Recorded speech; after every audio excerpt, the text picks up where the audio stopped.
Et parlementaire, ça ne sera pas facile pour Joseph Kabila, par exemple. Ça sera pour la première fois dans l'histoire politique de notre pays un ancien président de la République, sénateur à vie, et le procureur, pardon, l'auditeur général des forces armées de la République démocratique du Congo a fait le réquisitoire, demandé donc au Sénat d'élever les immunités parlementaires des sénateurs à vie à Joseph Kabila. Qu'est-ce qui va se passer aujourd'hui, très chers téléspectateurs? La question reste pendante parce que, en tout cas aujourd'hui, nous allons vivre pour la première fois dans l'histoire politique de notre pays, comme je venais de le dire, la levée des immunités parlementaires du sénateur à vie. Il est le premier sénateur.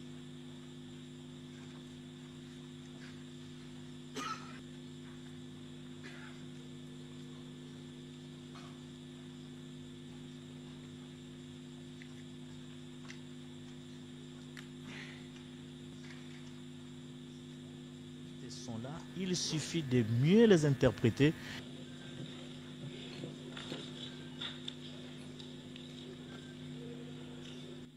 Réquisitoire de l'auditeur général près la haute cour militaire tendant à obtenir la levée des poursuites du sénateur Joseph Kabila Kabange. À l'honorable président du Sénat à Kinshasa, Lingwala.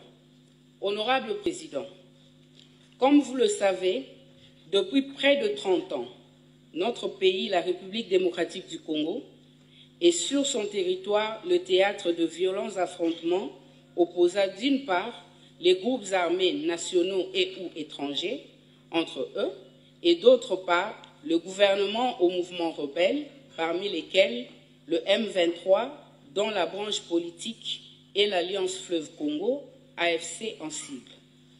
Généralement, ces affrontements se déroulent en violation flagrante des lois et coutumes de la guerre et sont accompagnés de très nombreux abus et atrocités contre les populations civiles.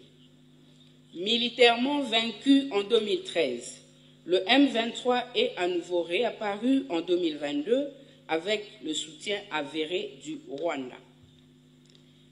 Des rapports dignes de foi d'observateurs et des témoignages des témoins oculaires indiquent que l'armée rwandaise fournit aux rebelles du M23 un appui direct en termes d'armement, de formation et de logistique. Au plan interne, un faisceau de preuves indique nettement que la coalition M23-AFC bénéficie également du soutien de M. Joseph Kabila Kabange, sénateur à vie. Fort de ce soutien, la coalition précitée sème morts, massacres et pillages dans les provinces du Nord Kivu et du Sud Kivu. Ne pas tirer toutes les conséquences en droit des comportements ostensiblement affichés par le sénateur à vie précité constituerait une violation flagrante de la Constitution qui stipule en son article 12 que tous les Congolais sont égaux devant la loi. Notre demande d'autorisation de poursuite est fondée sur les dispositions constitutionnelles et légales ci-après. Article 104, alinéa 7, 107, alinéa 2 et 153 de la Constitution de la République démocratique du Congo du 18 février 2006, telle que modifiée par la loi numéro 11/002 du 20 janvier 2011 portant révision de certains articles de la Constitution. Article 120B de la loi numéro 023/2002 du 18 novembre 2002 portant code de justice militaire. Article loi numéro 18/021 du 26 juillet 2018 portant statut des anciens présidents de la République élus. Article 76 alinéa 1er de la loi organique numéro 13/010 du 19 février 2013 relative à la procédure devant la Cour de cassation.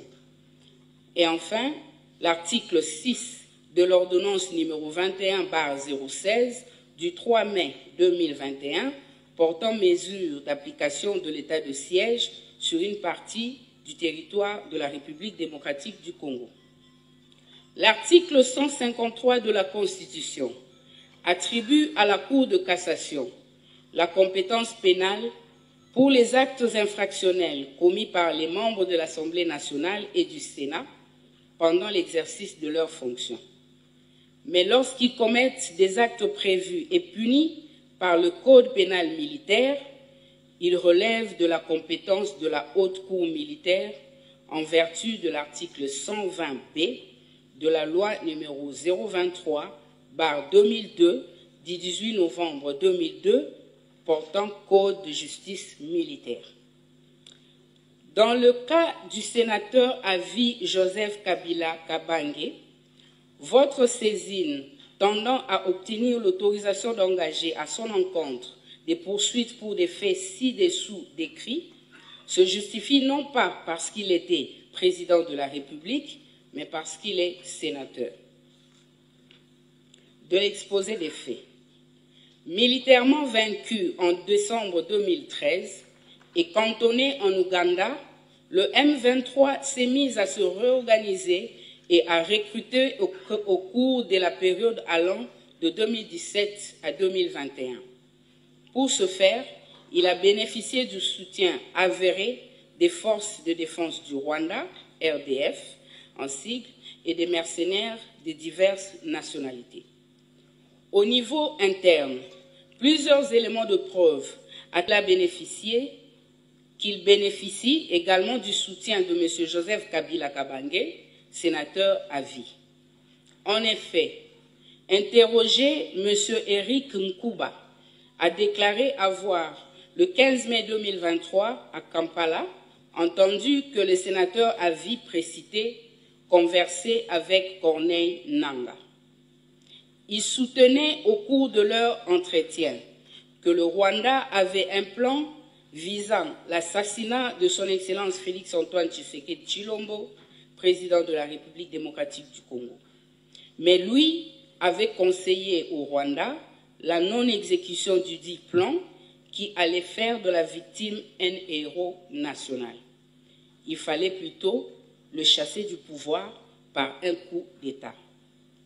Toujours lors de son interrogatoire, le même Eric Nkuba a déclaré sans peur d'être contredit que le sénateur à vie, Joseph Kabila Kabange, était en contact soutenu avec Corneille Nangaa.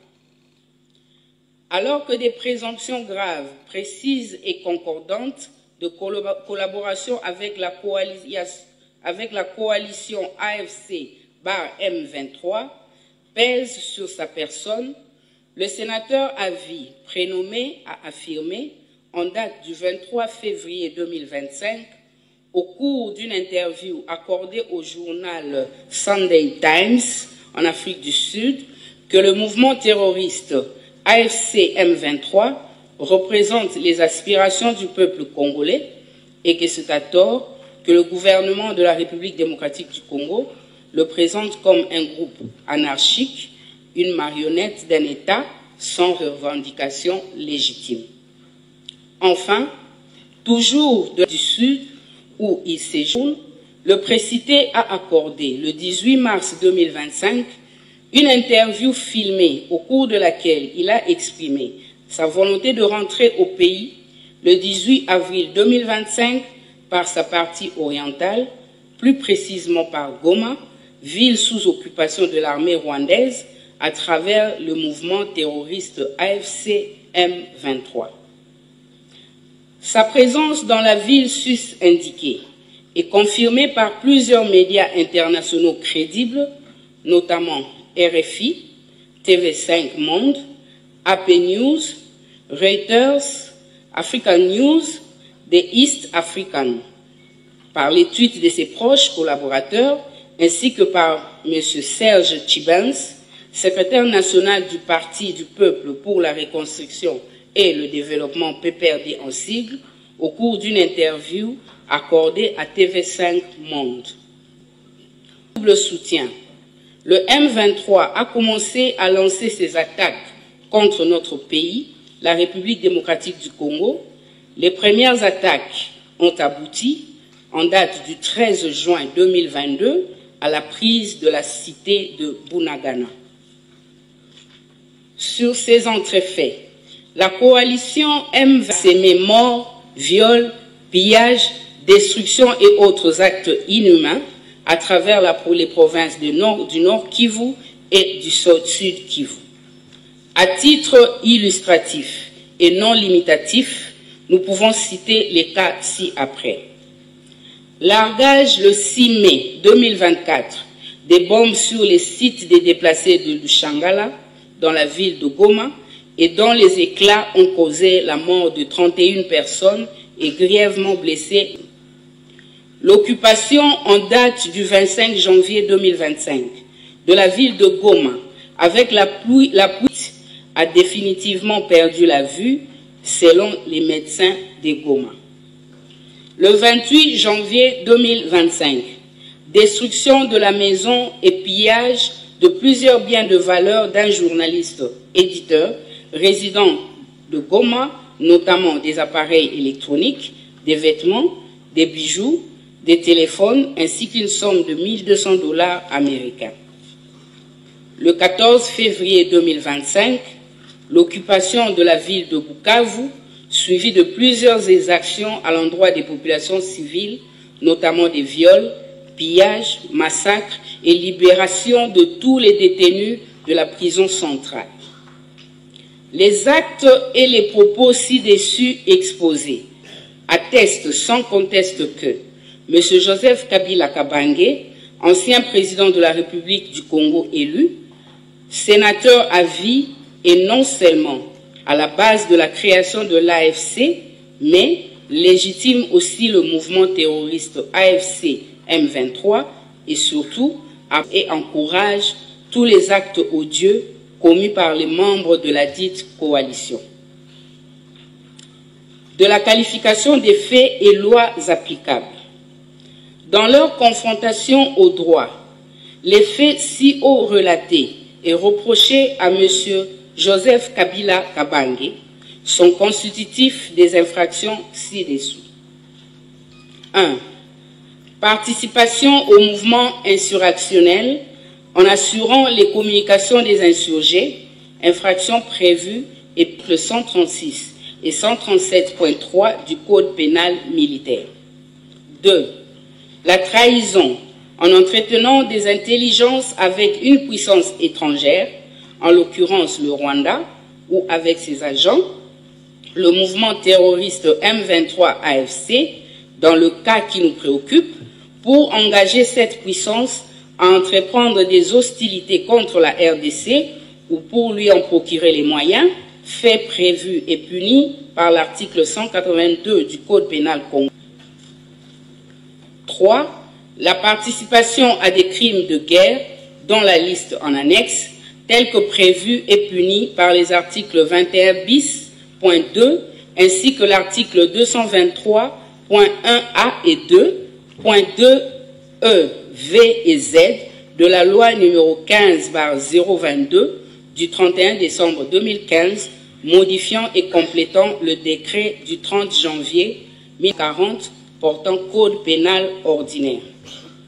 Après la cessation de ses fonctions de président de la République élu, M. Joseph Kabila Kabange est régi 18/021 du 26 juillet 2018 portant statut des anciens présidents de la République élus qui stipule en son article 5 que ne peut, en cours de session, être poursuivi ou arrêté, sauf en cas de flagrant délit, qu'avec l'autorisation de l'Assemblée nationale ou du Sénat selon le cas.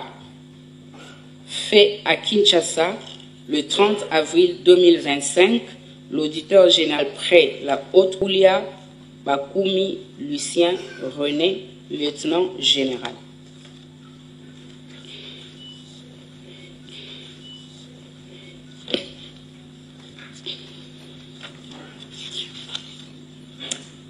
Article 107 de la Constitution, alinéa 2.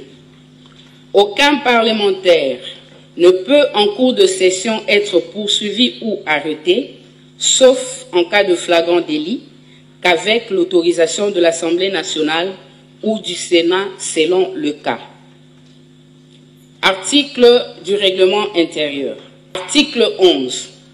L'Assemblée plénière est compétente pour délibérer sur toutes les matières relevant des pouvoirs et des attributions, notamment, point 24, autoriser les poursuites judiciaires contre les sénateurs, point 25, lever les immunités parlementaires des sénateurs.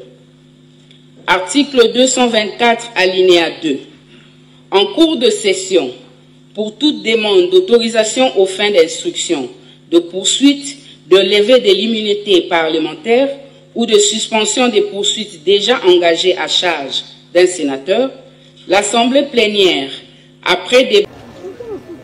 Le message que je lance aux étudiants, aux intellectuels, tous, de notre pays, d'ici ou d'ailleurs à la diaspora, c'est de comprendre que le patriotisme, c'est une vertu. Nous sommes les enfants de cette patrie qu'on appelle la République démocratique du Congo.